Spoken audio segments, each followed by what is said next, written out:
నాన్న బొట్టు పెట్టుకోకుండా ఎప్పుడూ ఉండకూడదురా, బొట్టు ఎప్పుడూ పెట్టుకోవాలి నాన్న అని అమ్మ చెప్పింది అనుకోండి, పిల్లవాడు బొట్టు పెట్టుకుంటాడు.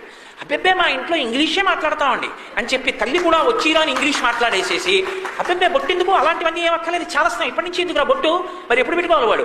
దంతంబులు పడనప్పుడే, తనువుయందు ఆరూఢి ఉన్నప్పుడే, కాంతాసంఘము రోజనప్పుడే, జలాక్రాంతంబు కానప్పుడే, వింతల్ మేన చరించినప్పుడే, కురుల్ వెల్వెల్ల కానప్పుడే, చింతింపన్ బలమీ పదాంబుజవలం శ్రీకాళహస్తీశ్వర అంటాడు దుర్జడి.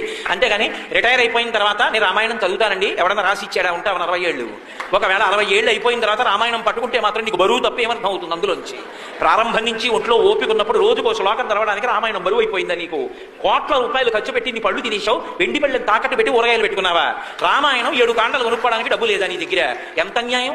నీ ఇంటికి వస్తే ఒక్క చోట రామాయణం పుస్తకాలు కనపడవా? భాగవతంలో 12 స్కంధాలు నీ ఇంట్లో ఎక్కడా లేవా? కాళహస్తీశ్వర శతకం పుస్తకం లేదా? తల్లిదండ్రుల ఫోటో లేదా? నేను నీ ఇంటికి వచ్చి నిన్ను గౌరవించనా? ఎంత అన్యాయం నీ కోరికే! కనీసం రామాయణం 7 కాండల పుస్తకాలు ఇంట్లో లేకపోతే ఇప్పుడు మనుష్యుడు అని చెప్పడం ఎలా సాధ్యం అండి?